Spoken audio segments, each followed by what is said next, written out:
Все, нажал. Да, слава Богу! Всех вас приветствую, благословляю, дорогие друзья, братья и сестры.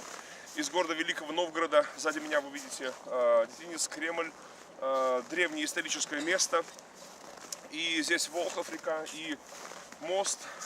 Вот в этом месте, примерно в этом месте как раз и были в древности расправы над стрегольниками, вот теми, кого можно назвать обновленцами там 14 столетия, тех древних веков.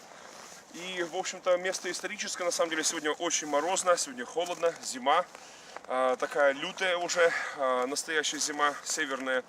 Но, знаете ли, пусть в молитве мы не замерзаем, а пламенеем, и молитесь за северо-запад Руси, за пробуждение здесь.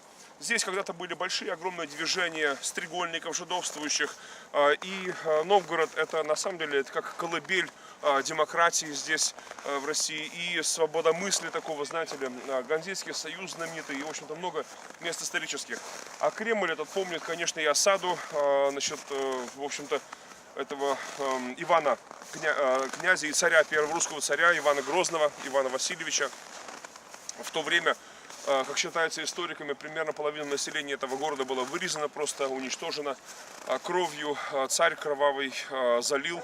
Тогда, вот в такие же зимние дни, этот великий город, Великий Новгород, смирил этот город и, как считается, покончил с реформацией. В то время уже лютеранская реформация, она набирала оборот, и вообще в Европе реформация христианства уже вовсю распространялась. И вот зимой 1569-70 года, как раз именно вот в это время, вовсю свирепствовала здесь инквизиция, такая опричнина.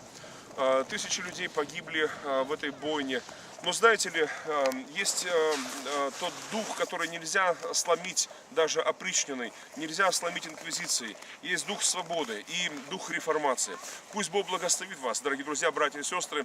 Всех вас приветствую из города Великого Новгорода. Сергей Журавлев, архиепископ Реформаторской Православной Церкви Христа Спасителя. С Богом!